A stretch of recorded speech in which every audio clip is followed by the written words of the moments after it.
Hello जी। हाँ जी। नहीं मैं मास्टर जी मैंने नहीं किया।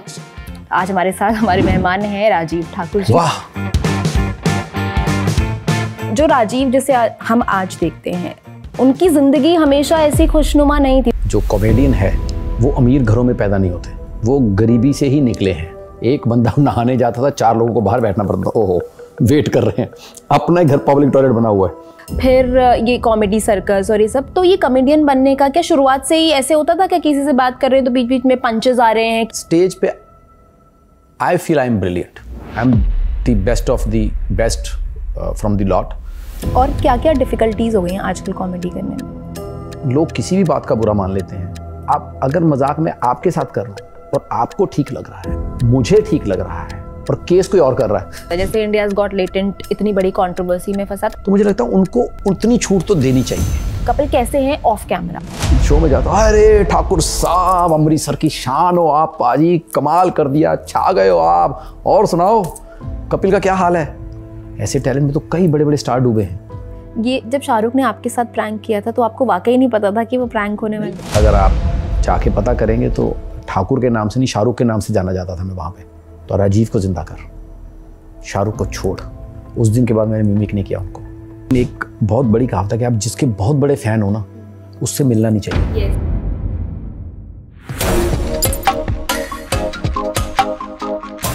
नमस्कार, मैं हूं गरिमा, आप देख रहे हैं दी लल्लन टॉप। और आज हमारे साथ जो ख़ास मेहमान हैं वो कमाल के कॉमेडियन हैं और उतने ही कमाल के एक्टर भी हैं। इसके अलावा आजकल स्टैंड अप कॉमेडी भी कर रहे हैं, उन्हें भी मज़ा आ रहा है, दर्शकों को भी मज़ा आ रहा है। और अमृतसर का केसर दा ढाबा उनका फेवरेट है, वहाँ की थाली उनको बहुत पसंद है, जो वो पहले पूरी खा लेते थे लेकिन अब नहीं खा पाते हैं क्योंकि डाइट कॉन्शियस में भी, जिनको ये लगता है कि उनके बारे में ये गलत फहमी है मार्केट में कि वो कितने हेल्दी हैं। आज हमारे साथ हमारे मेहमान हैं राजीव ठाकुर जी, बहुत बहुत स्वागत है आपका। कैसे हैं आप? पहले तो ये बताइए कि आपको क्यों लगता है कि तो ये गलत फहमी है कि आप कितने फिट हैं? नहीं, मतलब फिट का मतलब ये नहीं है कि मैं अनफिट हूँ, लेकिन जितना फिट माना जाता है उतना आदमी नहीं भी होता, क्योंकि मैं बहुत ज़्यादा जिम वाला आदमी नहीं हूँ। और जिम में तभी करता हूँ जब बहुत गैप होता है। अच्छा। अदरवाइज दिमाग से मैं जिम वाला नहीं। मेरे को जैसे लोग जो बहुत फिटनेस फ्रीक होते हैं वो बहाना ढूंढते हैं जिम जाने का, मैं बहाना ढूंढता हूँ जिम ना जैसे मेरे को कोई शो आया, मान लो कि सैटरडे को शो है और आज वेडनेसडे है, यार सैटरडे को जाना है, फ्राइडे को मैं बिजी रहूँगा, तो 2 दिन जाके क्या करूँगा, मंडे को आगे चालू करता हूँ। सो मैं वैसे वाला आदमी हूँ कि 1-2 दिन पहले बहाने ढूंढने शुरू कर देता हूँ कि जिम ना जाना पड़े। तो फिट मुझे लगता है कि मैं कपड़े थोड़े ठीक पहन लेता हूँ। Yes, cool. हाँ, वो अभी शायद तो इसलिए, लेकिन फिटनेस के मामले में कि जैसे मेरे पैरों को हाथ नहीं लगते। अच्छा। हाँ, आप ऐसे झुक नहीं पाते हैं मतलब? हाँ, मतलब उतना नहीं है। हाँ, जब जिम कंटिन्यू मैं 20-25 दिन जाऊँ तो प्रैक्टिस करके मैं कर लेता हूँ, लेकिन अदरवाइज है दिक्कत स्ट्रेचिंग की मेरी। तो मुझे लगता है कि बहुत फिट आदमी वो है जिसकी स्ट्रेचिंग बहुत अच्छी हो, ऐसा मेरा मानना है। तो मेरी स्ट्रेचिंग में थोड़ी सी दिक्कत है, तो मुझे लगता है कि उतना फिर मैं फिट नहीं हूँ। यस, वैसे ये जो जिम ना जाने के बहाने खोजने की लिस्ट है, मैं भी सेम टीम में ही हूँ। मुझे लगता है कि अरे आज तो मैंने कुछ बाहर का भी नहीं खाया, तो आज छोड़ देते हैं, कोई बात नहीं, कल चले जाएंगे, या 2 दिन बाद चले जाएंगे। होता है, जिम जाओ तो आदमी बाहर का नहीं खाता। राइट। यस। बाहर का खाने की बात आई है तो केसर दा ढाबा पे तो हम जरूर आएंगे। और मैं थोड़ा बिहाइंड द सीन बता देती हूँ कि क्या हुआ। अभी हम लोग कॉन्वर्सेशन कर रहे थे इंटरव्यू से ठीक पहले, तो हमारी इस रिसर्च पे इंटरनेट पे एक गलत जानकारी उपलब्ध है जो हमारी इस रिसर्च में शामिल हो गई थी कि केसर दा ढाबा राजीव ठाकुर का है। वाह। See the reaction. तो मैं रमेश जी को, उनके ऑनर जो हैं, हाँ। उनका नाम रमेश जी है, मेरे दोस्त हैं। तो भाई जरा इंटरनेट पे ठीक करा लो, वरना कल को मैं हो सकता है अदालत में जाके ये मांग भी लूं हिस्सा थोड़ा सा कि भाई मेरे को हिस्सा चाहिए, मेरा है केसर दा ढाबा। हाँ, राइट। लेकिन खुश भी बहुत होंगे क्योंकि उनकी तो मुफ्त में प्रमोशन हो गई ना। करेक्ट। अच्छा राजीव, हमने ना आपको एक एक्टर के रूप में भी देखा। IC 814 में हमने आपके अंदर के उस एक्टर को देखा जो कॉमेडी रोल्स के पीछे कहीं ना कहीं अभी तक नहीं दिखा था लोगों को, लेकिन वो इस सीरीज से दिखा। आप कमाल की कॉमेडियन तो हैं ही, हंसाते हैं लोगों को, और जब आप हंसाते हैं तो उस वक्त आप खुद भी हंस रहे होते हैं। लेकिन जो राजीव जैसे हम आज देखते हैं, उनकी ज़िंदगी हमेशा ऐसी खुशनुमा नहीं थी, मतलब बहुत स्ट्रगल्स, काफ़ी परेशानियां, काफ़ी दिक्कतों से शुरुआत हुई थी। उस जर्नी के बारे में हमें बताइए। बताना क्या है उसमें, तो मुझे ऐसा लगता है कि पता नहीं किसी ने बात कही है कि जो कॉमेडियन है वो अमीर घरों में पैदा नहीं होते, वो गरीबी से ही निकले हैं। मुझे ऐसा लगता है कि जितने भी हैं, और ख़ासकर हम अमृतसर से जितने लोग आए हैं, so everyone has his own struggles, चाहे वो कपिल हो, भारती हो, मैं हूँ, सुदेश लहरी हैं, चंदन जी हैं, सब, एवरीबडी। और सबसे अच्छी बात है कि हम सबकी स्ट्रगल एक साथ ही रही है। हाँ, तो सबका लेवल वैसा ही था। तो स्ट्रगल अगर देखी जाए तो मैं तो अभी इसको मजाक में लेता हूँ, क्योंकि जो किसी ज़माने में दर्द होता है वही कॉमेडियन का जोक होता है बाद के आने वाले समय में। जैसे मैं अक्सर कहता हूँ कि फिल्मों में आपने देखा होगा कि जो 70s के लोग फिल्में देखते हैं तो उन्होंने अक्सर देखा होगा कि वो माँ बाप को बड़ी स्ट्रगल करनी पड़ती है ना बच्चे पालने में। तो सेम मैं हमेशा मजाक में कहता हूँ कि मेरी ज़िंदगी 70s की फिल्मों वाली है। मेरे पापा की शादी हुई, उनको भाई ने घर से निकाल दिया, सीधा 3-4 कमरों के घर से एक छोटे से कमरे में आ गए, 8 बाय 12 के। वहीं पर हम सब पैदा हुए हैं बच्चे, मतलब भाई बहन, उसी घर में। तो हमारे घर में वही हाल होता था, कहते कि एक कमरा है और रहने वाले 5 लोग, वही हमारा बेडरूम है, वही हमारा ड्राइंग रूम है, वही हमारा किचन है, वही बाथरूम है। सोचो, वही हमारा बाथरूम है। एक बंदा नहाने जाता था, 4 लोगों को बाहर बैठना पड़ता था, ओहो वेट कर रहे हैं। अपना ही घर पब्लिक टॉयलेट बना हुआ है, सिर्फ दिक्कत ये 2 रुपये नहीं मिल रहे बाहर बैठ के। देखिए दुख, उस टाइम का दुख आज तो ये आज कॉमेडी लग रहा है। कॉमेडी लग रहा है। मुझे याद है वहाँ पर ना पुराने घरों में देखो ना तो बनाए होते थे वो, जिसमें से छेद होते हैं कि हवा आ सके हर घर में। तो हम तो अमृतसर में, अब दिसंबर में इतनी ठंड होती है, हवा चाहिए नहीं। उसमें से हवा आ रही है छेद में से, और उसके बगल में हमारा छोटा सा बाथरूम, मतलब जहाँ नहा सकते थे आप, छोटा सा बना हुआ था, वहाँ नहाना है आपको सुबह 6 बजे उठ के, क्योंकि स्कूल जाना होता था 8 बजे। तो इतनी ठंड लगती थी ना कि ठंडी हवा, पानी भी ठंडा, गर्म करने के भी पैसे नहीं है हमारे पास, क्योंकि तब मिट्टी का तेल होता था, बहुत महंगा आता था हमारे लिए। तो मिट्टी का तेल इतने काफ़ी था कि रोटी बना सको। तुम्हारे ये नहाने के लिए फालतू पानी कौन गर्म करे? तो ठंडे पानी से नहाना। लेकिन जो हवा आ रही है, ठंडे पानी की दिक्कत नहीं है, वो वहाँ से छेदों में से। तो फिर मम्मी ने नई स्कीम निकाली, उन्होंने जितने न्यूज़पेपर थे, और तब लेवी आती थी, तब ये गम वम नहीं होते थे, लेवी बनती थी। अगर पुराने ज़माने के लोग होंगे तो उनको याद होगा, पोस्टर वोस्टर चिपकाने के लिए एक लेवी का इस्तेमाल किया जाता था। तो वो लगा के नीचे हमारे एक दुकान थी जहाँ पर कार्डबोर्ड वगैरह बनते थे, तो उनसे लेवी लानी कटोरी में, अखबारों पे चिपका के सब पे छेदों पे अखबारें चिपका दी गई। फिर ठंडी से वो निजात मिली। यस।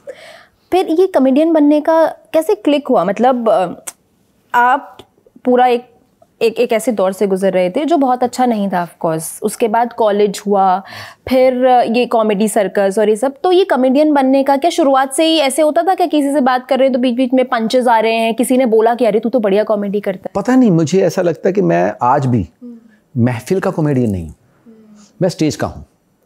ऐसा मुझे फील होता है कि मैं महफिल में अगर कोई कहे कि आ भाई चलो जोक मार फालतू में या बातों में जोक, तो वो नहीं आते। लेकिन स्टेज पे I feel I am brilliant. I am the best of the best from the lot. Stage पे I rule जब भी ये स्टैंड अप की स्टेज आती है। तो मुझे ऐसा लगता है कि ये कॉमेडियन वैसे भी कोई सोच के नहीं बनता, कि क्योंकि इसका कोई कोर्स नहीं है कॉमेडियन बनने का। जैसे अगर आप बचपन में डिसाइड करते हो मेरे को डांसर बनना है, यू हैव क्लासेस। अगर मुझे सिंगर बनना है, यू हैव क्लासेस। अगर आपको बोले कि मुझे कॉमेडियन बनना है, यहाँ कोई क्लास नहीं है। तो मुझे हमेशा लगता है कॉमेडियन या तो होता है या नहीं होता है। होता का मतलब अगर थोड़ा बहुत भी है, इनबिल्ट है तो पॉलिश किया जा सकता है, क्योंकि सेंस ऑफ ह्यूमर खुद का होना बहुत ज़रूरी है, बहुत ज़रूरी है। आपकी ऑब्जर्वेशन अच्छी होनी चाहिए, आपका सेंस ऑफ ह्यूमर अच्छा होना चाहिए, आपका हर चीज़ को देखने का लहजा अलग होना चाहिए। आप देखो कि कॉमेडियन का लहजा अलग होता है। जैसे मैंने बोला ना कि अब हमें वो जो घर की बातें हैं, जो तकलीफ़ें थी, आज हमारे लिए ह्यूमर है। तो वो देखने का तरीका ही बदला है। तो वो जो ऑब्जर्व करना या आपकी सोच, वो आपको कॉमेडियन बनाती है। एक वो होते हैं और दूसरे वो होते हैं जिनको वैसे हर बात पे ही जोक मारना आता है, और शायद वो अमृतसर के पानी में है। यस यस यस, क्योंकि काफी कॉमेडियंस निकले हैं, कॉमेडियंस, और बहुत से तो नहीं निकले जो बहुत से तो नहीं निकले। मतलब हमें बात करते, मैं हमेशा कहता हूँ अगर कोई लाइव शो करना तो आपको सबसे मुश्किल अमृतसर में है, क्योंकि हो सकता है स्टेज के नीचे से बेटर जवाब मिल जाए। ऐसा होता है। जैसे मैं अभी किस्सा बता रहा हूँ, बंदे ने मेरे साथ मजाक करने के लिए, मतलब मुझे लगा कि घर जाना है, तो मेरे दोस्त, मेरी गलियाँ थोड़ी हैं, तो मैंने कहा तू छोड़ना, मैं ऑटो में चला जाऊँगा यहाँ से अमृतसर में कि मेन सड़क पे उतार दे, गलियों के लिए मैं वो जो चलते हैं ई रिक्शा टाइप, मैंने कहा मैं वो कर लेता हूँ। तो मैं बैठा ई रिक्शा में, मैं कहा भाई चलोगे? तो उसने मेरा मुंह देखा, कहता हाँ जी हम तो चल ही रहे हैं, आप बताओ कब चलोगे? कहाँ चलोगे? नहीं कब चलोगे? आप सोचो वो क्या बोल रहा है कि कब चलोगे।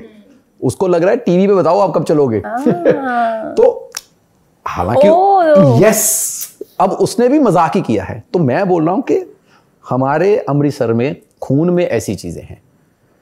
हमारे बुजुर्ग तो ये आम था, आज इनके बहुत मुद्दे बनाए जाते हैं कि आपको बॉडी शेमिंग नहीं करनी है। फॉर एग्जाम्पल कॉमेडी में बहुत मुश्किल हो गई आज।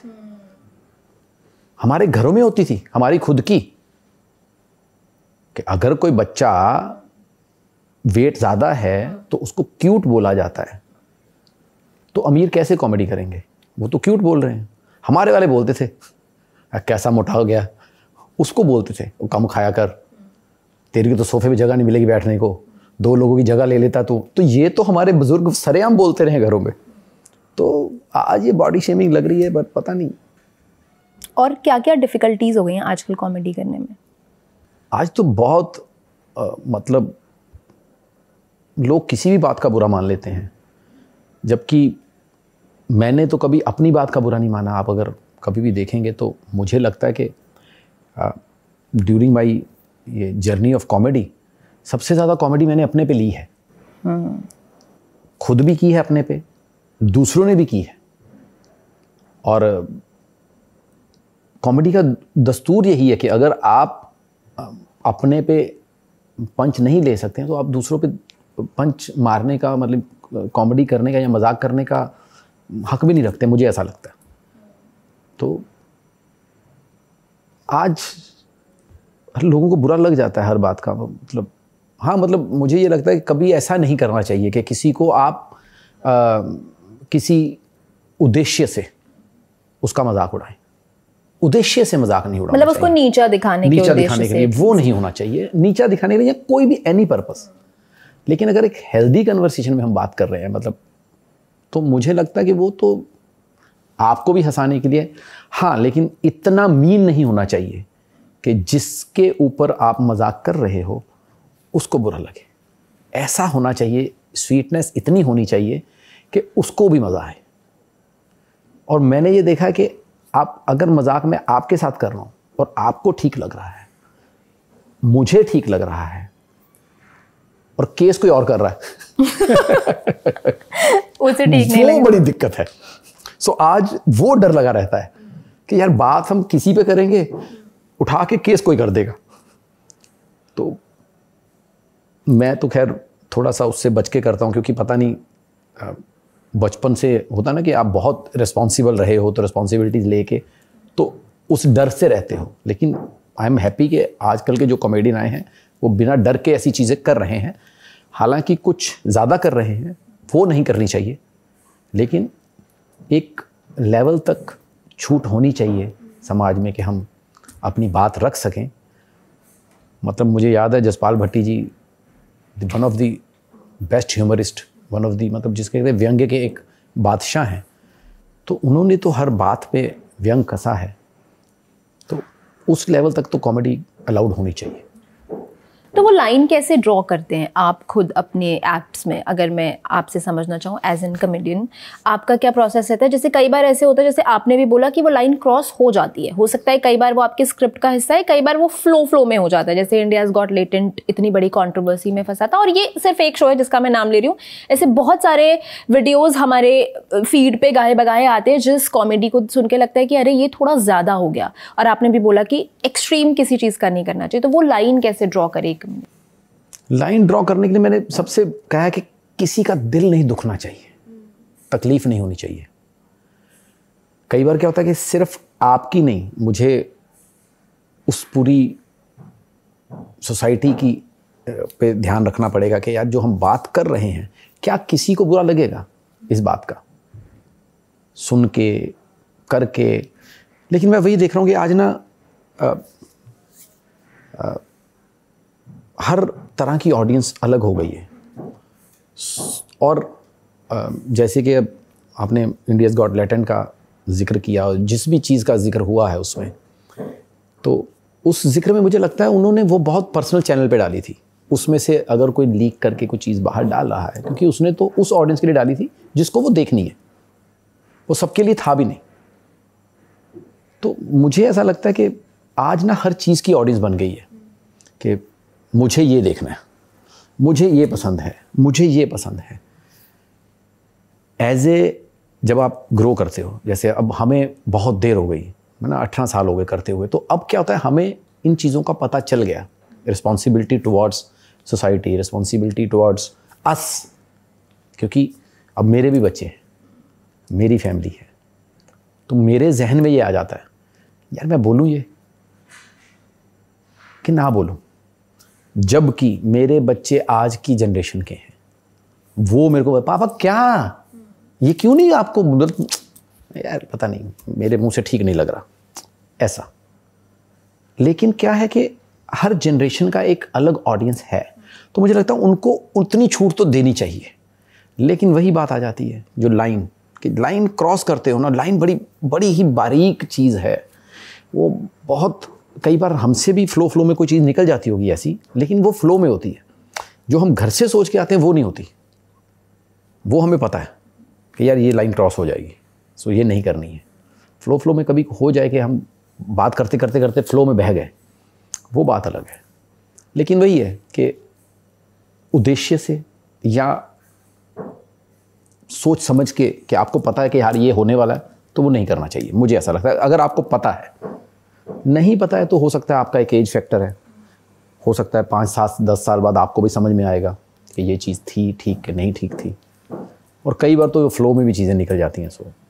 पर आज प्रॉब्लम ये हो गई है कि पहले अगर फ्लो में निकलती थी तो सिर्फ 200 लोगों में या 500 लोगों में ही है, आज कैमरा शूट करता है उसके बाद वो करोड़ों में चली जाती है, और करोड़ों में चली जाती है तो उसमें से कोई तो 200-400 लोग निकल आते हैं जिनको वो पसंद नहीं है, तो वो 200-400 तो निकलेंगे। वो तो चाहे कोई महात्मा की वाणी है, उस पर भी 200-400 लोग निकल आते हैं जब करोड़ों में बात पहुंचती है कि भाई हमें ये नहीं पसंद। तो आज तो इसका कोई सल्यूशन है नहीं। जैसे अभी आपने, जब मैंने आपसे आपके स्ट्रगल्स के बारे में पूछा तो आपने उसको, आज वो आपको मजाक लगता है, आपने कहा कि मैं उसको एक मजाक के तौर पर देखता हूँ और फन वे में ले लेता हूँ। ये अब उतना ज़्यादा सीरियसली नहीं लेते हैं आप उसको, क्योंकि वो फन वे में आप ले लेते हैं। बहुत बार हमने देखा है ना, चाहे वो कृष्णा और गोविंदा का आपस में मसला हो, या कपिल शर्मा का ट्वीट्स हो, या फिर ऐसे बहुत सारे ना सेंसिटिव और पर्सनल इवेंट्स होते हैं जिनको जोक कर देते हैं ये लोग, और वो एक दूसरे पे भी कर देते हैं, चाहे वो सुनील कपिल का झगड़ा हो, ये लोग ऐसे शोज में करते रहते हैं। तो वहाँ पर क्या कभी वो एक्ट करते समय या इस तरह की बातें करते समय या इस तरह के जोक्स करते समय किसी को ऐसे डर लगता है कि इसका इम्पैक्ट क्या होगा? कहीं ऐसा तो नहीं कि जैसे ये कृष्णा और गोविंदा वाले में ये हुआ था कि गोविंदा नाराज भी हो गए थे, तो ये सारे कॉन्सिक्वेंसेज और ये सब सोच के उस तरह के एक्ट्स किए जाते हैं या बस कर दिए जाते हैं? नहीं, सोच के नहीं होते हैं। कई बार तो मैंने कहा ना कि फ्लो में निकल जाते हैं, कि 4 बातें तो लिखी थी कि जो हमें पता है कि सेंसिटिव लेवल पे वो टच नहीं करेंगे, लेकिन करते करते कई बार सामने जवाब दिया तो कोई मुंह से निकल गई बात, वो अलग हो जाती है। लेकिन ऐसे, पर मुझे लगता है अगर मजाक में खेला जा रहा है किसी अच्छे मूड में, वही बोला ना कि उद्देश्य से किसी को नुकसान हानि, ये होता है ना कि किसी के मान सम्मान को ठेस लगने के लिए नहीं होना चाहिए। बाकी तो मेरे पे देखो ना कितना मजाक होता है। हाँ, मतलब इतना किया जाता है कि जो मेरे थोड़े बहुत जितने भी कल्ट ऑडियंस है वो, अरे राजीव भाई ऐसे नहीं होना चाहिए, आप इतने अच्छे कॉमेडियन हो, आपको कैसे कोई ऐसे क्या जो अच्छे हैं वो दुनिया को पता ही है, तो ऐसा कोई होना नहीं चाहिए। बट अब मैं कपिल के साथ जैसे होता है तो अभी यकीन मानो कि मतलब वो शो इतना बड़ा है कि वहाँ पर कोई भी कही बात बहुत बड़े लेवल पे जाती है, तो इसलिए आपका वो बात ठीक है कि, पर वो कृष्णा गोविंदा को ऐसी नाराज़गी थी नहीं हुआ, आई डोंट थिंक सो। उनका तो है मामा भांजा का असली प्यार। आप और कपिल शर्मा और चंदन तीनों बहुत अच्छे दोस्त रहे हैं, और उसके बाद आप उनके शो का हिस्सा भी रहे, फिर नहीं भी रहे। तो ये आप लोगों की जो दोस्ती है आपस में, इस इक्वेशन के बारे में बताइए। मतलब ये इक्वेशन कैसी है, कैसी दोस्ती है? और कपिल शर्मा को हम टीवी स्क्रीन पे देखते हैं और वो कपिल शर्मा जिनको आप लोग जानते पहचानते हैं, कितना अंतर है दोनों कपिल में? कपिल कैसे हैं ऑफ कैमरा?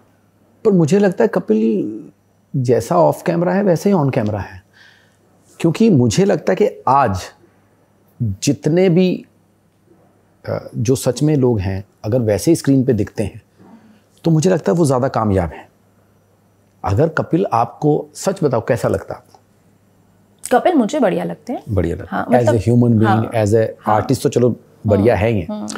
तो मुझे इसमें हमेशा लगता है कि जो आर्टिस्ट होता है ना, जैसा वो रियल लाइफ में होता है वो स्क्रीन पे दिख जाता है। ये हमेशा याद रखिएगा, जो दिल से अच्छा है ना वो आपको स्क्रीन पे दिख जाएगा। सो कपिल का तो क्या ही स्ट्रगल रहा है। मतलब आप सोचो, इतनी बड़ी कंट्रोवर्सीज, इतने बड़े पंगों से निकल के फिर भी ऑडियंस का उतना ही प्यार मिलना, क्या कारण हो सकता है? अकेला टैलेंट तो नहीं होता, ऐसे टैलेंट में तो कई बड़े बड़े स्टार डूबे हैं, लेकिन यही वापस क्यों? क्योंकि उसके दिल में बुराई नहीं है, वो उतना ही अच्छा है और ऑडियंस इसीलिए एक्सेप्ट कर दिया, अरे यार नहीं ये नहीं हो सकता, ये ठीक है बंदा। सो वो है उसमें वो चाम, वो आप, मैं कितना सिंपल आदमी, आप सोचो कि मेरे को फ़ोन मिलना था तो सुबह फ़ोन किया मैं यार वो उठा जैसे 12-1 बजे अपनी रूटीन में, शूट लेट ख़त्म हुआ होगा तो कहाँ है? मैं इधर एक मीटिंग करने आया हूँ। कहाँ पे? मैं क्या स्टारबक्स। अच्छा ठीक है, मैं शाम को आता हूँ। तो मैं ना दूर था, मतलब टाउन में कर रहा था, तो अंधेरी आना था, तो लेट हो गया शाम को आते आते तो लेट हुआ। तो फिर फ़ोन आया मुझे करीब 9, साढ़े 9 बजे। कहाँ है? मैं कहा यार भूख लग गई थी तो मैं इधर ज़रा पानी पूरी खा रहा हूँ। कहाँ खा रहा है पानी पूरी?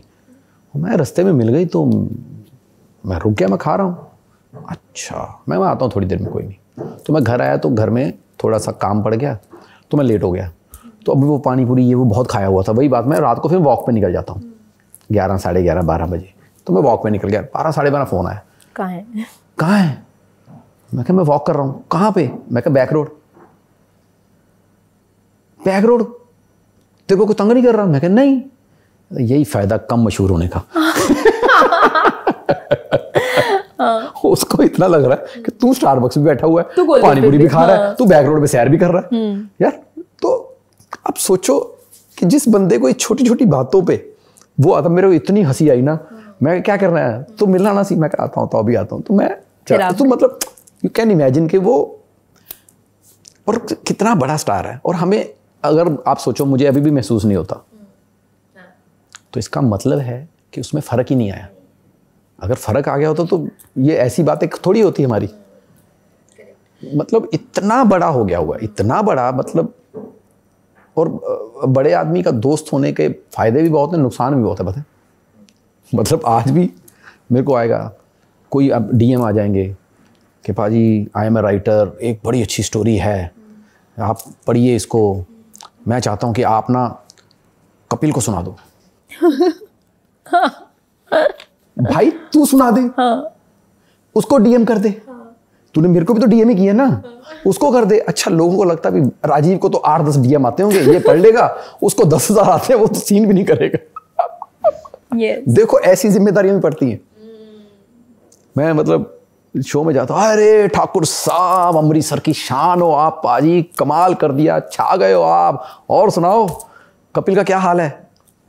मैंने कहा यार पहले मेरा पूछा, हाँ। आपका तो दिख रहा है, हाँ। आप तो ठीक हो, हाँ। कपिल कैसा है, मतलब ऐसे लोग मिलते हैं। तो आप सोचो इतनी बड़ी चीज है वो, और हमें लग रहा है भी ठीक है यार हमारा दोस्ती है वैसा ही है सेम। राजीव, आज ना आप तीनों एक मुकाम, आप चंदन और कपिल में तीनों की बात कर रही हो, एक मुकाम पे पहुंच गए, और ऐसे ही नहीं पहुंचे हैं, खूब मेहनत की आप तीनों ने, खूब ठोकरें खाई हैं, उठे हैं, फिर गिरे हैं, संभले हैं, और आज जहाँ खड़े हैं वहाँ खड़े हैं। आप तीनों दोस्त जब कॉलेज में बैठते थे साथ लंच ब्रेक में, या फिर घूमने जाते थे, गेड़ी मारने जाते थे? मैं आपको बताता हूँ, लंच ब्रेक में नहीं थे हम लोग, मैं कपिल के सेम कॉलेज में एक ही साल रहा हूँ। अच्छा। Otherwise we are friends of art. हम तीनों अलग कॉलेज में थे। अच्छा। हम थे यूथ फेस्टिवल में जो टकराते हैं आपस में, अलग अलग कॉलेज से, लेकिन वो चलती थी हमारी कॉम्पिटिटिव जो इंस्टिंक्ट होती है तब तक। लेकिन उसके बाद क्या होता है, मैं अपने कॉलेज का बेस्ट हूँ, कपिल अपने कॉलेज का बेस्ट है, चंदन अपने, तो उसके बाद हम सब मिलते थे, यार तूने ये बड़ा कमाल किया, तो वो दोस्ती थी हमारी। वो दोस्ती फिर सबसे ज़्यादा ग्रो हुई जब कॉलेज छूटे। उसके बाद भी हमारा कंपटीशन चलता था, पता है आपको। उसके बाद कपिल अलग कॉलेज में सिखा रहा है, जैसे वो एपीजे में सिखाता था, मैं बीबीके में सिखाता था, चंदन भी बीबीके में था लेकिन अलग चीज़ सिखाता था। तो हम लोगों की आइटम्स, मतलब जो मैंने प्रिपेयर की है उधर से कपिल ने प्रिपेयर की, उनकी टक्कर हो रही है आपस में, उसका हमारा कंपटीशन चल रहा है कि कौन जीतेगा। कपिल का तो मैं जीत जाते थे, क्यों, मेरे पास भारती थी, तो कपिल ने आना, तेरे पास भारती है ना इसलिए जीत गया। ठीक है भाई, भारती में मेहनत भी तो हो रही है। तो उसके बाद भी कंपटीशन हमारा, सोचो ये दोस्ती भी चल रही है, और उसके बाद फिर हम, यार वो तूने ये कर दिया ना, ये तो बैठ के डिस्कशंस होनी कि यार ये करना वो कर। अब पंजाब में पहला शो आता है MH1 पे, हंस दे हंसान दे रहो, तो वहाँ जाके देखते हैं सामने फिर कपिल। मैं क्या यार हम आपस में कंपटीशन ही करते रहे। मैं चंदन कपिल फिर वहाँ कम्पीट कर रहे हैं उस शो में भी। उसके बाद फिर हमारा सिलेक्शन होता है लाफ्टर चैलेंज, अब फिर हम कम्पीट कर रहे हैं। लेकिन उसमें सबसे अच्छी बात बताऊँ आपको, हमारा कंपटीशन सिर्फ फाइनल में हुआ। चैनल वालों को ये समझ आ गई कि यार ये तीनों अच्छे हैं, हमें इनको वेस्ट नहीं करना, तो तीनों को अलग एपिसोड में डालते थे कि लैरी साहब अलग एपिसोड में, कपिल अलग एपिसोड में, मैं अलग एपिसोड में, चंदन अलग एपिसोड में। सेमीफाइनल में अब 3 ही सेमीफाइनल थे, अमृतसर से 4 लोग। अब एक एपिसोड में 2 तो अमृतसर वाले टकराएंगे, अब वो कौन टकराएंगे आपस में। तो मुझे चंदन और कपिल को लग रहा है, मैं कहा यार हमारा नहीं आना चाहिए सेमीफाइनल, तीनों फाइनल में पहुंचने चाहिए। हमारा रूम भी एक ही था तीनों का, हम तीनों एक ही रूम में रहते थे। तो ये दोस्ती उस वक्त बहुत गहरी होती गई। तो हम तीनों को यार इकट्ठा ना आ जाए, फिर पता चला कि मेरा और लैरी साहब का एपिसोड इकट्ठा डाल दिया। तो दोनों को लग रहा था यार लैरी साहब, क्योंकि लैरी साहब वेरी सीनियर उस टाइम पे, हम बिल्कुल अभी कॉलेज से रॉ निकले हुए। तो कपिल और चंदन को भी टेंशन के यार तेरा लैरी साहब के साथ आ गया यार। तो अब तीनों की दुआ हो रही है कि तीनों फाइनल में पहुंचे, लेकिन नहीं पहुंच सकते ना। अब सोचो तो किस्मत कि सेमीफाइनल में मैं और सुदेश लहरी जी जॉइंट विनर फाइनल में पहुंचे, इसलिए फाइनल में चारों अमृतसर के थे, वरना 3 ही होते। हाँ। तो वो ऐसा नहीं है कि मेरा ही टैलेंट था, उसमें चंदन और कपिल की दुआएं भी थी कि भाई राजीव भी आना चाहिए फाइनल में। मतलब जितनी दुआएं हम उनके, तो ये वो जो दोस्ती फिर और गहरी हुई है कि हम चाहते थे ऐसा कंपटीशन में ऐसा नहीं हुआ कभी भी कि हम तीनों में से कोई ये चाह रहा हो कि भाई ये रह जाए, मैं आगे निकल जाऊं। तीनों को लग रहा था तीनों आगे पहुंचे, कहाँ तक, फाइनल तक, और तीनों फाइनल तक आए। एक क्लिप बहुत वायरल होता है, आज सुबह भी मेरी फीड में आया था, सरोज खान जी का। जी। आप है, चंदन है, कपिल है, तीनों है उसमें। वो देखते हैं वो क्लिप कभी उस क्लिप पे हाँ मतलब उस पर डिस्कशन किया, फिर आप तीनों ने बैठ कर यार ये क्या हो गया, तभी कर लिया था। हाँ, क्या डिस्कशन हुआ था? वो कुछ नहीं, क्या था कि एक शो आया उस्तादों के उस्ताद। अब उस शो में क्या था कि जो लाफ्टर चैलेंज के विनर हैं, कॉमेडी सर्कस के विनर हैं, उनका आपस में कंपटीशन होगा इन कॉमेडी कैटेगरी। इसी तरह सिंगिंग की थी, तो जो इंडियन आइडल जीते हैं, सारेगामा जीते हैं, तो उनका कंपटीशन। इसी तरह डांस की थी कि जो ZTV से डांस का शो है उसके, तो ऐसा। अब कॉमेडी में हम सब धुरंधर बेसिकली इकट्ठे किए गए हैं कि मैं था, चंदन था, कपिल था, उधर से रौफ लाला, शकील सिद्दीकी, अली असगर, एक दो और थे, अली असगर, और तो मतलब ऐसे 6 लोग कंपटीशन। अब आप यकीन नहीं मानोगे कि हम कॉमेडी कर रहे हैं जो हम लाफ्टर चैलेंज में करके जीत के आए हैं उस लेवल की, और उन जजेस को समझ नहीं आ रही, वो हंस नहीं रहे। हाँ, वो बिल्कुल नहीं हंसी है उसमें। तो हमें समझ में नहीं आ रहा कि अब जावेद अख्तर साहब का अलग लेवल है, सरोज जी का अलग लेवल है, जावेद जाफरी साहब बैठे हैं, उनका वो सब मॉडर्न, हम गांव वाले होते हैं ना कि छोटे शहरों से आए, तो हमारी कॉमेडी अलग थी, लेकिन लाफ्टर चैलेंज में वही कॉमेडी सुपर हिट थी, वहाँ नहीं समझ में आ रही कि क्यों नहीं हो रहा। तो सरोज जी ने एक सवाल किया कि हम तीनों ने एक बच्चे पे आइटम की, तो अब बच्चे की आइटम तीनों का बच्चे का करने का स्टाइल, क्योंकि आप सोचो ना कॉलेज में यूथ फेस्टिवल हम सेम लेवल पे सब काम कर रहे हैं, उसके बाद पंजाबी में सेम कर रहे हैं, लाफ्टर चैलेंज में सेम कर रहे हैं, तो अब वहाँ पे हमारा बच्चा सबका ऐसा था, हेलो जी, हाँ जी, नहीं मैं मास्टर जी मैंने नहीं किया। तो तीनों का ऐसा ही था बच्चा, ऐसे ऐसे करने वाला। तो सरोज जी कहते हैं तुम तीनों का बच्चा सेम ही है, तुम तीनों एक जैसा बच्चा कर रहे हो। तो मैं कहा जब तीनों एक ही स्कूल में पढ़े हैं तो तीनों ने एक ही मास्टर से मार खाई है, तो तीनों का बच्चा सेम ही होगा ना। तो हमने ये जवाब दे दिया था उनको। ओहो, तो बहुत वो क्लिप अक्सर आती है मेरे फीड पे, अचानक आ जाएगी रैंडमली आउट ऑफ ब्लू, क्योंकि वो टाइम टाइम पे वायरल होती रहती है। पता नहीं क्यों वायरल हो रही है उसमें, हालांकि वायरल होने वाला कुछ है नहीं है। नहीं, वो होती रहती है वायरल। तो जैसे आप कॉमेडी करते चले गए, अलग अलग शोज़ आप करते चले गए, फिल्में आपने की, पंजाबी फिल्में आपने की, फिर ऐसा एक समय ऐसा आया होगा जब आपको लगने लगा होगा कि अब तो मैं टाइप कास्ट ही होता जा रहा हूँ, फिर आपने खुद को एक्सप्लोर करने, फिर IC 814 हुआ। तो ये कब रियलाइज़ हुआ कि अब मैं टाइप कास्ट हो रहा हूँ? क्या कभी ऐसे होता था कि आपके पास ऑफर्स तो आ रहे थे फिल्मों के, लेकिन वो एक ही तरह के आ रहे थे, इसलिए आपको उन्हें रिजेक्ट करना पड़ रहा था? नहीं, फिल्मों के ऑफर, देखो मैं आई लव टेलीविज़न, पहली बात, क्योंकि जो हमें ज़िंदगी में मिला है सब टीवी ने दिया है। क्योंकि आदमी को क्या चाहिए होता ज़िंदगी में, पैसा, शोहरत, इज्जत, नाम, सब टीवी ने दिया। तो टीवी पे मैं कभी अपने आप को बोर महसूस नहीं किया। टाइपकास्ट तो सवाल ही पैदा नहीं होता, क्योंकि कॉमेडी सर्कस एक ऐसा शो था जिसमें आप टाइपकास्ट हो ही नहीं सकते, क्योंकि हर एपिसोड में आपको एक नया कैरेक्टर, नई थॉट, नई चीज़ें ही करनी थी। तो हमने 7 साल किया, वो इतना इंटरेस्टिंग पीरियड था, क्योंकि हर हफ्ते आप नया कर रहे हो। ऐसा नहीं है कि आपने कोई सीरियल पकड़ लिया तो उसमें आप रोज़ सेम कपड़े पहन रहे हो, सेम सेट पे जाके सेम लोगों से सेम बातें कर रहे हो, ऐसा नहीं था। आपको हर बार नया पार्टनर मिल रहा है, नए पार्टनर के साथ नई चीज़ें करनी है, आपको हर बार नया टॉपिक मिल रहा है कि इस बार हम शादी पे करेंगे, इस बार हम ये करें, तो आपको नए गैग्स, नए, तो वो बोरियत बिल्कुल कभी नहीं हुई। और अब वो हमें इतनी आदत हो गई थी, हम इतने कंफर्ट जोन में थे उसके, कि अगर कोई फिल्म का ऑफ़र आता है तो आपको ये पता होगा कि फिल्म में आपको 20-25 दिन इकट्ठे देने हैं। तो अगर आपको 20-25 दिन इकट्ठे देने हैं तो आपको अपना शो छोड़ना पड़ेगा, जो हम रेडी नहीं थे, क्योंकि सब कुछ वहीं से मिल रहा है, इज्जत, प्यार, पैसा, सब कुछ मिल रहा है, तो हम वो शो नहीं छोड़ सकते थे। तो इसलिए उस दौर में थोड़ी फिल्में मुझे छोड़नी पड़ी कि नहीं, कर ही नहीं सकते।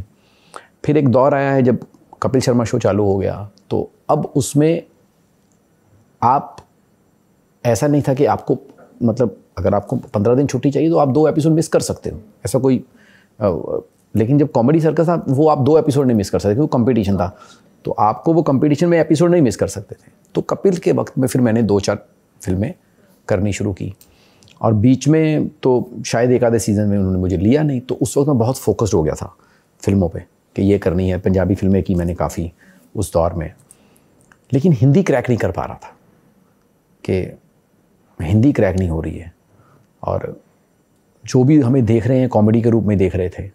लेकिन पता नहीं, एक दिन अचानक मुझे, मैं याद है, मैं लंच कर रहा था अपनी फैमिली के साथ, तो मुकेश छाबड़ा के ऑफिस से फ़ोन आया कि ऐसे ऐसे एक ऑडिशन है, कब आ सकते हो? मैंने कहा मैं 2 दिन बाद आता हूँ, क्योंकि मैं दुबई जा रहा था। कहते नहीं 2 दिन बाद तो लेट हो जाएगा। मैं कहा लेट हो जाएगा, क्योंकि मुझे तो पता चला कि जब सीरीज बताया था सीरीज़ है, तो मैं कहा सीरीज़ होती है तो उसकी तो कास्टिंग नहीं, हमें 27 तारीख को जाना, तो 13-14 तारीख थी, 27 तारीख को शूट पे जाना है, सो इट्स अर्जेंट, क्योंकि उसके बाद बाहर है शूट, पासपोर्ट भी चाहिए होगा, तो कब आ सकते हैं इससे जल्दी? मतलब मैं क्या फिर तो अभी आ जाता हूँ।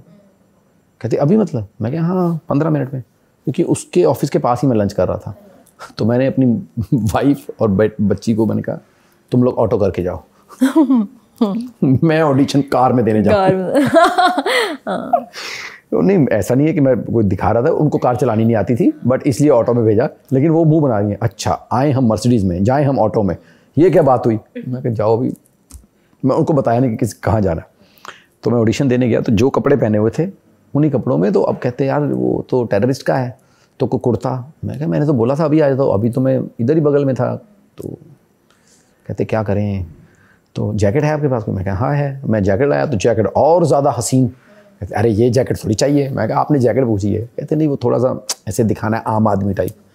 तो वहाँ से एक लड़का गुजर रहा था, मैंने उसको बोला मैं कहा ये जैकेट चलेगी? कहते हाँ। मैं कहा भाई 1 मिनट दे दे, ये जैकेट दे दे मेरे को। कहता नहीं नहीं मैं नहीं उतार सकता। कहता क्यों? कहता मेरी टी शर्ट फटी हुई है। मैंने कहा अच्छा तो ये महंगी वाली जैकेट पहन, हाँ। तू मेरी पहन, हाँ। अपनी ये मुझे दे दे। उसने वो जैकेट दी। फिर वो जैकेट लेके जब मैं अंदर गया तो कहते हाँ जी। तो मैं कहा करो स्टार्ट। कहते मतलब डायलॉग याद है? 1-1.5 पेज का डायलॉग था। मैं कहा हाँ याद है, क्योंकि एक तो मैंने थिएटर किया हुआ, तो मुझे ना याद बहुत जल्दी हो जाता, ऊपर से हम स्टैंड अप, तो ज़रा मेमोरी के मामले में हम ठीक है। तो ऑडिशन होता है, तो पहला ऑडिशन दिया मैंने कि विलन का है, तो मैंने पूरा वैसा ही कि अगर आए हो तो ऐसा करके दो, अपनी सरकार को बोल दीजिए कि ऐसा करने से पहले अगर है तो जहाज़ ले जाएंगे वहीं पर और मार देंगे आपको। नीचे गया, कहते अच्छा है इसमें बेस कम कर दो, विलन वाला। मैं कहता विलन का ही तो रोल है। नहीं, कहते मतलब एक होती ना कि जैसे अभी आप बात कर रहे हो ऐसे कर दो। ठीक है, तो मैंने ऐसे कर दिया कि अगर आपको लगता है कि आपकी सरकार हमसे बात नहीं करना चाहती है तो कोई बात नहीं, हम जहाज़ ले जाते हैं और दिल्ली ले जाएंगे जहाज़, वहाँ जाके मार देंगे। कहते अच्छा है। कहते एक और कर दो। मैं क्या एक और मतलब? कहते कन्वर्सेशनल कर दो। मैं क्या कन्वर्सेशनल क्या होता है? मेरे को सच में समझ में नहीं आया। मुझे लगा था सबसे बेस्ट मैंने पहले वाला दिया, जो विलन वाला अच्छे से एक्टिंग करके। दूसरा उससे ठीक है भी, हाँ फिर भी एक्टिंग तो है उसमें। कहते नहीं, मैं कहा मुझे समझ नहीं आ रहा कन्वर्सेशन का क्या मतलब है। कहते जैसे ये बात कर रहे हो ऐसे बोल दो। मैं क्या अच्छा, तो मैंने और जाके और कहते हैं तुम्हारी सरकार अगर बात नहीं करना चाहती है ना तो कोई बात नहीं यार, सो के आओ, चलो चल के अपन जहाज उनके उधर मार देते हैं। ये वाला ओके हुआ। मुझे समझ नहीं आया वो बाद में जब मैं अनुभव सर से मिला ना, तो अनुभव सर का ये मानना था कि टेररिस्ट को गलत पोर्ट्रे किया जाता है। टेररिस्ट वो नहीं होता जिसकी दाढ़ी तीखी होगी, जिसने ऐसे इधर कोई निशान होगा, कट होगा, वही विलन है। कहते ये तो नॉर्मल ही होते हैं ना, आतंकवादी बन गए थे तो नॉर्मल इंसान। अगर कोई आतंकवादी हो वो तो एयरपोर्ट पे पकड़ा जाएगा सबसे पहले। बड़ा लुक अगर आतंकवादी का लेके आया, चश्मे वश्मे लगा के, मुझे चाहिए था नॉर्मल आदमी। और कहता कि मैं क्या फिर कन्वर्सेशन? कहते एक बात बताओ, जब आदमी इतने जहाज में फंसा हुआ है, तुम लोग उसको गन पॉइंट में लेके कर चुके हो, उसके बाद अगर आप नॉर्मल बात करोगे ना तो आदमी ज़्यादा डरेगा कि भाई ये इतनी नॉर्मल क्यों बात कर रहा है, कहीं मार देगा ये, उसका डर ज़्यादा होगा। तो वो मैंने देखा, तो इसीलिए वो रोल को उस तरह से किया गया। Thanks to Mukesh Chhabra and Anubhav sir, जिन्होंने पहले तो मुकेश सर ही हैं कि जिन्होंने ये सोच लिया कि राजीव कर सकता है, और अनुभव सर ने तो बोला भी। कहते यार मैं तो डरा हुआ था कि तेरे ऊपर 15 साल से कॉमेडी का बैगेज है, लोगों को ये ना लगे ऑडियंस को कि भाई कहीं बाद में ये कॉमेडी कर देगा, लोगों की तेरी शक्ल देखे हंसी ना निकल जाए। So hats off to him कि उन्होंने फिर भी ऑडिशन पे बिलीव किया कि ऑडिशन ठीक दिया है तो हम इससे कराएंगे। बट यू वर ब्रिलियंट, मतलब आपने कमाल काम किया उसमें। All thanks to them. मैं तो बोल रहा हूँ ना कि उन्होंने पहचाना कि ये कर लेगा। और ये बहुत कम लोगों को पता होगा कि जो मैंने थिएटर किया हुआ है वो तो सारे सीरियस किया हुआ है। ये जो स्टैंड अप है ये तो हमारी गेस्ट आइटम थी। 2-4 चुटकुले आते थे, सुना देते थे, वो तो चुटकुले सुनाते सुनाते इम्प्रॉम्प्टू बातें करनी शुरू हो गई ऑडियंस से, तो समझ में आया कि हमें कुछ और भी आता है, कुछ है अलग टैलेंट ये। जैसे कई बार ऐसे हो जाता है ना कि हमने कपिल शर्मा शोज में भी देखा है, कॉमेडी शोज में हमने देखा है कि कई बार आर्टिस्ट अपने पंच पे ही खुद हंसने लग जाते हैं, उनको हंसी आ जाती है। लेकिन मुझे सुनील ग्रोवर के 2 एक्ट्स याद हैं। एक तो जो उन्होंने अभी रिसेंटली गुलजार साहब वाला किया है, और एक वो जो उन्होंने शाहरुख के सामने रंग दे तू मोहे गेरुआ किया था। Brilliantly done. और मुझे मतलब एक एक्टर के तौर पर आप उसे मतलब स्टडी कर सकते हैं उस एक्ट को, पूरे एक्ट को। तो वो कितना मुश्किल होता है इस तरह के एक्ट स्टेज पे परफॉर्म करना, और जिस तरह से वो करते हैं उसको। देखिए, मैं बहुत सी इंटरव्यूज़ में पहले भी कह चुका हूँ कि he is the bestest man in disguise. जब वो डिस्गाइज में आते हैं ना, तो उनके जैसा अच्छा कोई नहीं है। मतलब वो भूल जाते हैं, सुनील ग्रोवर को छोड़ आते हैं कहीं। क्योंकि बहुत बार होता है कि हम लोग जब स्टेज पे होते हैं, तो जब कोई कैरेक्टर करते हैं, तो जैसे ही एक्ट ख़त्म होता है तो हम राजीव में आ जाते हैं। वो बंदा नहीं आता, जब तक उसका गेटअप नहीं निकलता ना, वो ऑलमोस्ट उसी रूप में होता है। अगर उसकी मूंछ निकाल दोगे तो शायद सुनील ग्रोवर वापस आ जाए। अगर मूंछ लगी हुई है तो बहुत देर तक कैरी करता है वो बंदा। तो इसलिए सुनील ग्रोवर मतलब कुछ एक रोल्स, तो आपकी वही बात है कि मैं तो पूछता भी उनको, मैं कहता एक बात बताओ, एक तो होती है आवाज़ निकालनी, मिमिक करना, कर लिया, लेकिन आपका फेस भी वैसा कैसे बन जाता है? शाहरुख और सलमान ये दो अलग अलग फेस हैं, लेकिन सुनील ग्रोवर जब करता है तो शाहरुख का फेस भी लगता है सुनील ग्रोवर ही ने बना लिया, शाहरुख का फेस, सलमान का भी बना लिया, अब तो गुलजार साहब का भी बना लिया। तो गुलजार साहब पे तो मैं कहता हूँ फिर भी मेकअप है, लेकिन शाहरुख और वो बिना मेकअप के अपने ही फेस को उस एटीट्यूड में लेके आते हैं। हाउ, मतलब वो तो है काबिलियत उनमें। ये जब शाहरुख ने आपके साथ प्रैंक किया था तो आपको वाकई नहीं पता था कि वो प्रैंक होने नहीं पता था। क्यों बताएंगे? अगर प्रैंक करना ही मेरे साथ, तो क्या होता है कि प्रैंक का तो मजा ही नेचुरलिटी में है ना, कि आप कितने नेचुरल वे में उसको रिएक्ट कर पाते हो। रोने लगे थे आप? नहीं, रोना शायद वो वजह नहीं थी कि प्रैंक या डर। मतलब आई एडोर शाहरुख। मतलब मेरे लिए तो मेरा आइडल, मेरा सब कुछ, जो मुझे ऐसा लगता है कि आज मैं जिस मुकाम पे हूँ उसमें शाहरुख साहब का बहुत बड़ा हाथ है। क्योंकि जब मैंने पहली बार स्टेज पे कोई सोलो आइटम की थी, मुझे सिर्फ शाहरुख साहब की आवाज़ के अलावा कुछ नहीं आता था, और मैं पूरी फिल्म सुना देता था ऑडियंस को। मतलब दीवाना फिल्म मुझे पूरी याद है, इंटरवल से लेके एंड तक, आज तक। इंटरवल से एंड तक, क्योंकि इंटरवल के बाद ही शाहरुख साहब आए थे। और बाजीगर, डर, ये शुरू वाली फिल्में तो इतने भयंकर रूप से मेरे अंदर थे। और मेरे घर में आप अगर देखा हो कभी, तो एक कोने में शाहरुख साहब की 2 फोटो लगी हैं। दैट इज़ डेडिकेटेड के इस घर को बनाने में आपका भी बहुत बड़ा हाथ है। तो मुंबई पहुंचाने में, वो सपने देखने में उनका बहुत बड़ा हाथ है। तो मतलब अगर डीएवी कॉलेज में जब मैं पढ़ता था, अगर आप जाके पता करेंगे तो ठाकुर के नाम से नहीं, शाहरुख के नाम से जाना जाता था मैं वहाँ पे। क्योंकि स्टेज पे मैं सिर्फ शाहरुख खान ही परफॉर्म करता था। तो खालसा कॉलेज जब मैंने शिफ्ट किया, तो वहाँ जाके मुझे असली थिएटर पता लगा कि थिएटर क्या होता है। क्योंकि वो लोग असली थिएटर के मतलब आइटम्स करते थे। तो वहाँ जब एक बार मैंने परफॉर्म किया, तो मेरी परफॉर्मेंस के अंदर शाहरुख थे, इतना ज़्यादा अंदर आ गए थे। तो वो जब मैंने किया, तो जज ने मुझे बेस्ट एक्टर नहीं निकाला। सो मुझे मिले एक बार बैक स्टेज, तो उन्होंने कहा शाहरुख के फ़ैन हो? मैं कहा यस सर। क्योंकि मुझे गुस्सा था उन पे कि इतना अच्छा, तालियां, सब कुछ, प्ले फर्स्ट, तो मुझे नहीं बेस्ट एक्टर निकाला। मेरे साथ वाली जो लड़की थी उसको बेस्ट एक्ट्रेस मिला, मुझे नहीं मिला, जबकि मेरा ज़्यादा अच्छा था। तो कहते बेस्ट एक्टर नहीं मिला। मैं कहा यस सर। क्यों? कहते क्योंकि तुमने किया नहीं, ये शाहरुख कर रहा था। मैंने कहा मतलब? कहते बनना क्या ज़िंदगी में, एक्टर के शाहरुख? ये सवाल बड़ा अजीब था। मुझे लगा एक्टर के शाहरुख मतलब मुझे तो शाहरुख जैसे बनना है। कहते शाहरुख बनने में और शाहरुख जैसा बनने में बहुत फ़र्क है। अगर शाहरुख जैसा बनना है तो राजीव को ज़िंदा करो, वो बनेगा। क्योंकि राजीव ही, शाहरुख पहले कोई नहीं था, शाहरुख ही है, वो एक ही है, हो गया बस। अब अगर आएगा तो राजीव आएगा, तो राजीव को ज़िंदा कर, शाहरुख को छोड़। उस दिन के बाद मैंने मिमिक नहीं किया उनको। उसके बाद शायद जब मैंने शाहरुख साहब के सामने मिमिक किया, करीब मुझे लगता है कि मैंने 10 साल के बाद किया होगा, छोड़ा था मैंने बिल्कुल। फिल्में देखनी बंद, एक ही बार देखता था शाहरुख साहब की फिल्म, वरना मैं देखता था 35 बार 40 बार, एक एक डायलॉग याद, आत्मसात कर लेते थे उन्हें। फिर नहीं, फिर भी एक ही बार। तो अब अगर आप IC 814 देखोगे तो किसी को शाहरुख नहीं नजर आया होगा, अदरवाइज अगर वही होता तो शाहरुख ही नजर आता। तो वो जज साहब की बात ने मुझे ये राजीव बनाया वापस। इस बारे में ये किस्सा सुना है कभी शाहरुख को आपने? क्योंकि जब शो पे आते थे मेल मुलाकात, मुझे एक ही बार मिले हैं।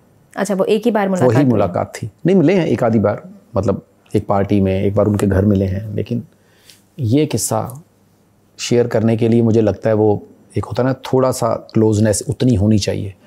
अभी तो मैं उनको देख के चुप ही हो जाता हूँ आज भी मतलब जितनी बार भी मिले हैं मैं बात नहीं कर पाता हूँ। सो होता ना कि आप तो अभी भी देखो मेरी आंखों में आंसू अभी भी आ सकते हैं अगर मैं उनका ज़्यादा जिक्र करूँगा। तो वो आंसू पहली बार उनको इतने करीब से देखने पे, उनके हक करने पे, उनके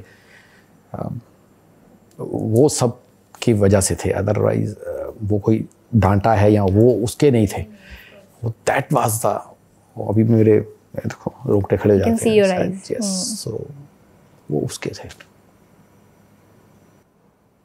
यस, वो फीलिंग, आई मीन जैसे आप एक्सप्लेन कर रहे हैं तो मैं फील कर पा रही हूँ कि आप उस फीलिंग में कितना अभी भी हैं। यस यस यस यस, मतलब वो, और लोग अक्सर कहते हैं कि शाहरुख साहब के बारे में तो सभी कहते हैं, लेकिन एक बहुत बड़ी कहावत है कि आप जिसके बहुत बड़े फ़ैन हो ना उससे मिलना नहीं चाहिए। यस, ये बहुत लोग कहते हैं। क्योंकि उसके बाद जो आप महसूस कर रहे होते हैं, वो जो महसूस कराते हैं वो टूट जाता है भरम आपका। क्योंकि होता भी है ना, जैसे मुझे भी ना बहुत लोग मिलते हैं, जैसे अभी हम होता है कि उनको लगता है कि राजीव हमें जानता होगा, ओ राजीव यार क्या हाल है, कैसे हो, ये है वो है, पहचाना? कैसे पहचानेंगे, आप मुझे 12 साल पहले मिले थे, एक शो में हाय हेलो हुआ होगा, नहीं पहचान पाते। लेकिन उनको लगता है पहचानेंगे, क्यों? क्योंकि वो हमें रोज़ टीवी पे देख रहे हैं, हम नहीं उनको देख रहे, तो वो हमें अच्छे से पहचानते हैं, हम नहीं पहचानते, तो उनको बुरा लग सकता है। तो मैं फिर अच्छे से करता हूँ, नहीं नहीं याद है मुझे भाई साहब, अरे मिले थे हम, तो रोज़ लोग हाँ हाँ वो तो होता होगा। तो आपको ये कहाँ से आता है? शाहरुख साहब, वो जिससे मिल लेंगे उसको डबल फैन बना लेंगे, और अगर आप फैन नहीं हैं तो भी उसके फैन बन जाएंगे। जैसे मेरा एक दोस्त है, वो उनकी एक्टिंग का फैन नहीं है, शाहरुख की पर्सनैलिटी का फैन है।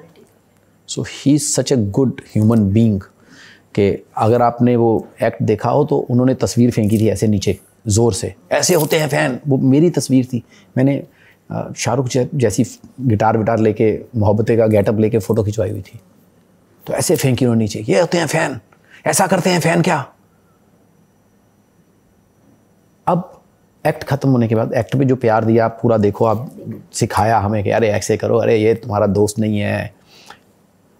अब मेरी वैनिटी नॉक होती है, वैनिटी नॉक होती है तो एक बंदा आता है कि I am from Shahrukh sir team. मैं कहा यस सर ने आपके लिए भेजा है। वो फ़ोटो शाहरुख साहब ने कब उठाई मेरे को नहीं याद रहा, ज़मीन से उठाने का, स्टेज से उन्होंने उठाई। उन्होंने पीछे लिख के यू आर ब्रिलियंट, मतलब I am very blessed that I have fan like you with love Shahrukh, sign करके। उनको क्या ज़रूरत पड़ी है ये सब करने की?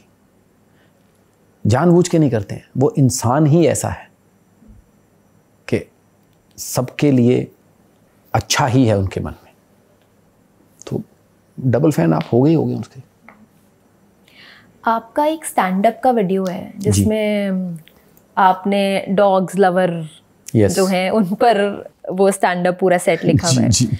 आजकल चर्चा भी बहुत चल रही है क्योंकि जिस तरह से आदेश आया है कि शेल्टर होम में भेजा जाए दिल्ली एनसीआर में डॉग्स को, तो आप किस तरफ इस बहस में खुद को खड़ा पाते हैं?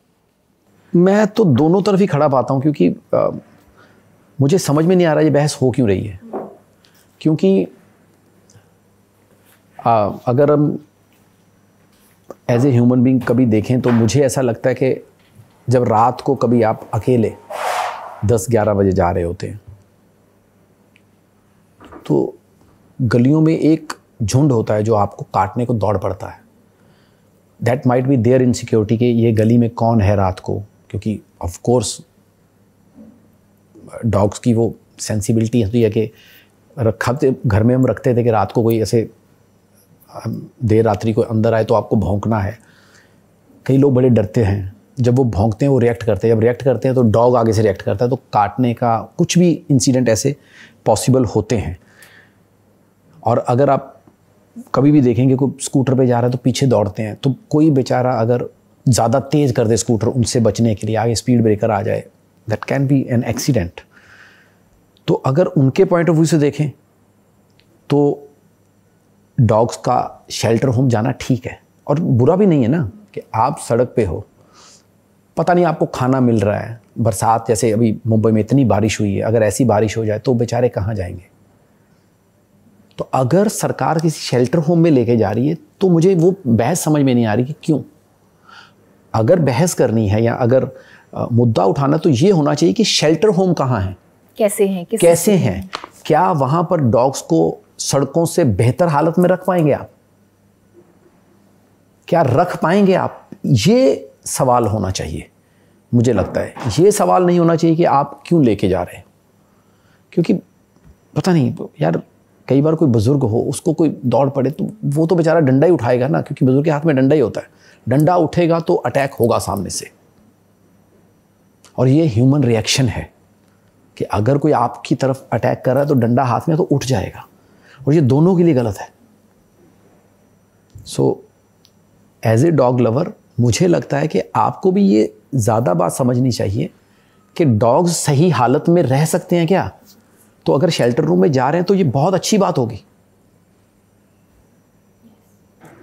अगर घरों में नहीं, आपके जो डॉग आपने पाले हैं, आप घरों में उनको अच्छी सुविधाएं दे रहे हो, इसलिए वो काटते भी नहीं है। जैसे ह्यूमन है, मैं कहता हूँ आदमी भी है ना, तो आदमी भी उतने रिस्की हैं, ऐसा तो मानना ही पड़ता है ना, क्योंकि उसकी ज़िंदगी में अगर जिस आदमी की ज़िंदगी में ज़्यादा फ्रस्ट्रेशन है, ज़्यादा तकलीफ़ है, ज़्यादा कुछ आ रहा है, उसका नेचर ज़्यादा एग्रेसिव होगा, ज़्यादा एंगर वाला होगा। मैं सेम अगर कुत्तों के बारे में भी सोचा जाए, अगर वो सही हालत में नहीं है, आज उनको मतलब गर्मी में पानी नहीं मिला है कहीं से पीने को, फिर वो बेचारे नाली में पानी पी रहे, आजकल तो नालियाँ भी ढक गई हैं जहाँ से वो पानी भी नहीं पी सकते, तो क्या वो अग्रेसिव नहीं हो सकते? That can be. तो अग्रेसिव होंगे तो सोच के डर लगता है। छोटे बच्चे गली में कोई निकल रहा है तो उसको, पीछे तो एक वीडियो भी आया था, ऐसे अटैक्स हुए हैं। सो अगर ऐसा किया जा रहा है तो मुझे लगता है कि एज ए डॉग लवर मैं डॉग लवर्स को बोलूँगा, शेल्टर रूम के बारे में बात की जाए, चेक किया जाए, आपस में मिल बैठ के बात की जाए कि भाई शेल्टर रूम दिखाओ। और मैं तो कहता हूं कि अगर ऐसा है तो लेट्स मेक एक, अगर सरकार के पास फंड्स कम होते हैं तो लेट्स मेक ए फंड कि और शेल्टर रूम को अच्छा बनाने के लिए और शेल्टर रूम करने के लिए फंड इकट्ठे किए जाए, ताकि वो भी अच्छे शेल्टर में रह सके ना। क्यों वो सड़कों पे रहें, क्यों भूख से वो लड़ाई करें या पानी के लिए तरसें, क्यों ना उन्हें अच्छे ढंग से रखा जाए। देखिए, हम मजाक किसी भी चीज़ का कर सकते हैं, Correct. वो हमारा एक अलग लहजा है, प्रोफेशन या चीज़ का लहजा है, लेकिन एज ए ह्यूमन बीइंग हम भी उतने इमोशनल हैं, हम भी उतने ही भावनात्मक हैं, उतनी ही चीज़ों को उसी तरीके से सोचते हैं जैसे कोई आम आदमी सोच सकता है। आई फील कि इस पे ज़्यादा बात होनी चाहिए। अगर सरकार, हो सकता है ये सरकार का अच्छा कदम हो, सबकी अच्छी ज़िंदगी हो जाए। हर बार नकारात्मक नहीं सोचना चाहिए, लेट्स थिंक इट पॉजिटिवली कि उनको भी अच्छी ज़िंदगी मिल सकती है। स्टैंड अप की बात कर रहे थे हम, तो मैं जाते जाते आपसे यही पूछूंगी कि और कौन कौन से कहाँ किसके शहर में आपके शोज़ होने वाले हैं, कोई टूर आप अनाउंस करने वाले हैं, क्या प्लान है आगे? टूर बेसिकली मैं प्लान कर चुका हूँ, सिर्फ मैं अनाउंस नहीं करता हूँ। मुझे ऐसा लगता है कि यार हर हफ्ते ठीक है ना, जिस जगह जाना है उससे एक हफ़्ता पहले उधर बता दो कि मैं आ रहा हूँ। वैसे तो प्लान ही अभी पुणे जा रहा हूँ, फिर उसके बाद बेंगलोर है, हैदराबाद है, रुद्रपुर है, हल्द्वानी है, और लखनऊ है, कानपुर है, सूरत, अहमदाबाद डालने वाला हूँ। थोड़ा सा बीच में बहुत, मैं 2-3 महीने बहुत हैक्टिक होने की वजह से एकदम बॉडी ने रिएक्ट किया तो ये थोड़ा सा मेरे वो रिएक्शन निकला, तो बीच में मैंने 1 हफ़्ता रेस्ट की। लेकिन मुझे बहुत मज़ा आ रहा है क्योंकि अब अलग शहर में जाके अलग से स्टैंड अप करने का, अलग वर्ल्ड, अलग दुनिया, अलग लोग, और आप अपने कंटेंट को चेक कर पाते हो। जैसे मुझे तो खासी परेशानी होती है मतलब कंटेंट के मामले में, क्योंकि मेरी 2 तरह की ऑडियंस मुझे मिल रही है कि जैसे मैं मुंबई में कभी करता हूँ प्रॉपर जो क्लब्स हैं, जैसे हैवी डेट है, इधर लाव स्टोर है, अब इसकी ऑडियंस अलग है। अब मैंने कंटेंट अगर इनकी ऑडियंस के हिसाब से बनाया, कुछ मैंने जैनजी वगैरह पे बनाया था कि भी आज के लोग कैसे हैं, ये उस पर बनाया कि इनके जैसी बातें करूँ जो स्टैंड अप देखने आ रही है, वो मैंने कर लिया। अब अपने टूर अनाउंस किया तो मैं जैसे ही टायर 2 सिटी में जाता हूँ, वहाँ टिकट लेके मेरी ऑडियंस आ जाती है जो टीवी वाली है। अब उनको उस ऑडियंस को लेना देना नहीं है, उनको तो वो राजीव चाहिए, उनको वो वाला कंटेंट चाहिए। मैंने कहा यार ये मेरे साथ हो रहा है। फिर मैंने दोनों का मिक्स करके शो बनाया कि जेंजी और 90s वाले, ताकि दोनों को मज़ा आए और मेरी ऑडियंस 10 साल से शुरू होकर 80 साल तक जाए। ऐसा कोई वो नहीं रखा कि मतलब आई वांट के मेरे शो में फैमिलीज आएँ और सब इकट्ठे होके हंसें, बहन भाई, दोस्त, माँ बेटा, माँ बेटी, बाप बेटा, फुल फैमिली आए और फुल एंजॉय करके जाए। यस, और ये अच्छा आइडिया भी है। हाँ, क्योंकि मुझे लग रहा है कि ना एक थोड़ी सी गलत फहमी भी जा रही है मार्केट में कि स्टैंड अप सिर्फ यंगस्टर्स के लिए है, स्टैंड अप सिर्फ दोस्तों के साथ देखने जाने के लिए है, स्टैंड अप मतलब 35-40 साल तक ख़त्म, इसके बाद के लोगों के लिए नहीं है।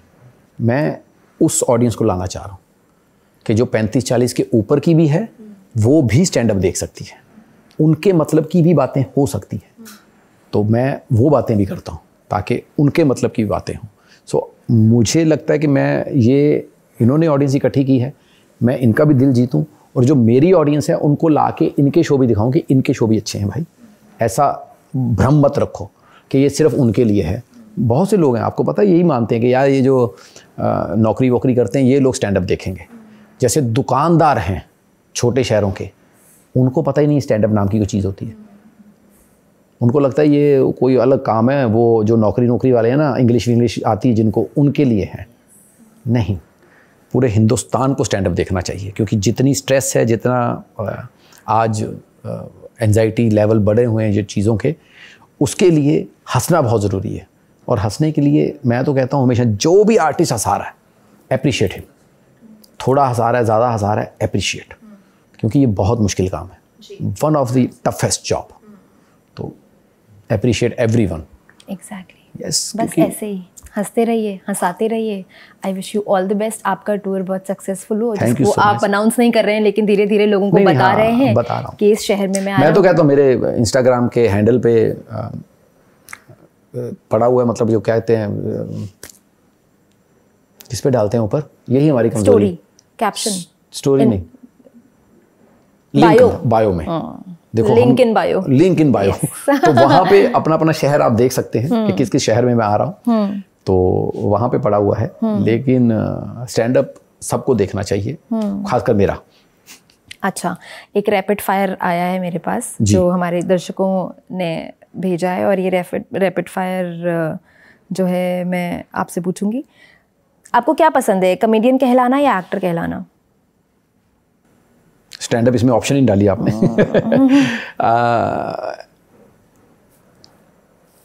क्योंकि कॉमेडियन की अभी इमेज बनी, मैं तो बोथ, क्योंकि मेरे को दोनों काम आते हैं। तो मुझे तो जब आप IC 814 के लिए तारीफ़ करते हैं तो भी अच्छा लगता है, जब कोई मुझे ये कहता है कि यार आपने इस शो में ये वाला कैरेक्टर अच्छा किया, या जब कोई स्टैंड अप में आ कहता है अरे माइंड ब्लोइंग, हमें पता ही नहीं था आप स्टैंड अप करते हो, तो ये चुनना बड़ा मुश्किल है। सो आई गो फॉर बोथ, क्योंकि दोनों ही मेरे दिल के बहुत करीब है। ओके, समय रैना या कपिल? अरे ये सवाल, ऑफ कोर्स कपिल, क्योंकि 18 साल की दोस्ती है, समय से अभी मैं मिला हूँ, लेकिन he is gem of a person, मतलब इसमें कोई दो राय नहीं है। मैंने कहा ना कि जो दिल के अच्छे हैं ना, तो जो पब्लिक है ना वो उनको प्यार देगी।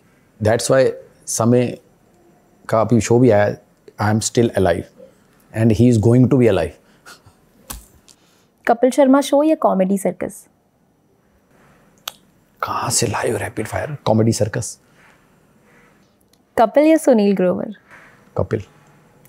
आखिरी सवाल में थोड़ी और दिक्कत हो सकती है आपको, आरती या बटर? आरती। क्योंकि अगर बटर बोलूंगा तो आरती पे लगेगा नहीं, आरती बोलूंगा तो बटर मिल जाएगा। अच्छा, बटर का बहुत आपने ऐसा सवाल डाल दिया ना। ये सब हमारे प्रोड्यूसर साहब का काम है यार, मेरे दिल के करीब है, उनको पता है ना, इसलिए। एग्जैक्टली। क्योंकि जो गरीबी के दिन होते हैं ना, जो गरीबी में आपने कुछ चीज़ों का अभाव रहा होता है, फिर जब आप उस स्टेट में आते हो तो मैं कहूँगा यहाँ तो आप गुस्सा निकालते हो उन चीज़ों पे, या फिर वो उतना प्यार होता है कि यार इसको खाना ही है। मैं हमेशा कहता हूँ कि बचपन में ना बटर इतना अच्छा लगता था। हम 3 भाई बहन, लेकिन संडे को इतने पैसे होते थे कि पापा बोलते थे चलो आधी मक्खन की टिक्की, आधी समझते हैं आप, वो 100 ग्राम की जो आती है उसका आधा मिलता था, 50 ग्राम दे देते थे काट के। आजकल पता नहीं देते हैं कि नहीं देते हैं, लेकिन हमारे ज़माने में वो बीच में से चाकू से काट के आधी दे देते थे। तो वो आती थी घर पे और एक ब्रेड पीस पे लगती थी, मतलब डबल पे, तीनों को एक मिलता था। और तीनों भाई बहन ना कम से कम आधा घंटा लगाते थे उसे खाने में, कि पहले साइड खानी, चारों तरफ की हार्ड स्पेस, फिर सॉफ्ट पे जो मक्खन लगा होता था ना, तो उसका जो मज़ा आता था। अब इसमें भी एक दिक्कत आती थी कि एक बहन थी, उसको ना टोस्ट करके अच्छा लगता था, अब उसका टेस्ट अलग हो जाता था। तो फिर हम वो करते थे बाटर कि थोड़ा सा ये देख, इतना तू दे दे ठंडे वाला, वो गर्म वाला थोड़ा दे दे, थोड़ा वो भी टेस्ट कर ले। तो वो टाइम का बटर, तो इसीलिए मुझे आज लगता है कि मुझे अगर खाने को कुछ भी ना हो, कोई सब्ज़ी अच्छी नहीं बनी, कुछ नहीं बना, मुझे रोटी पे मक्खन रख के दे दो आप, मैं खा लूँगा।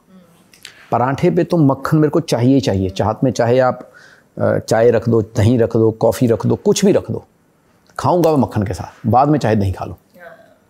वो वाला मेरा मक्खन से प्यार है। आपका बटर प्रेम ऐसे ही बना रहे, आप लोगों को ऐसे ही हंसाते रहें और हम आपको और ज़्यादा अलग अलग किरदारों में देखते रहें। Thank you so much, thank you for this conversation. आप लोगों को ये कॉन्वर्जेशन कैसा लगा आप कमेंट करके बता सकते हैं। मैं हूँ गरिमा, आप देख रहे हैं लल्लन टॉप। शुक्रिया।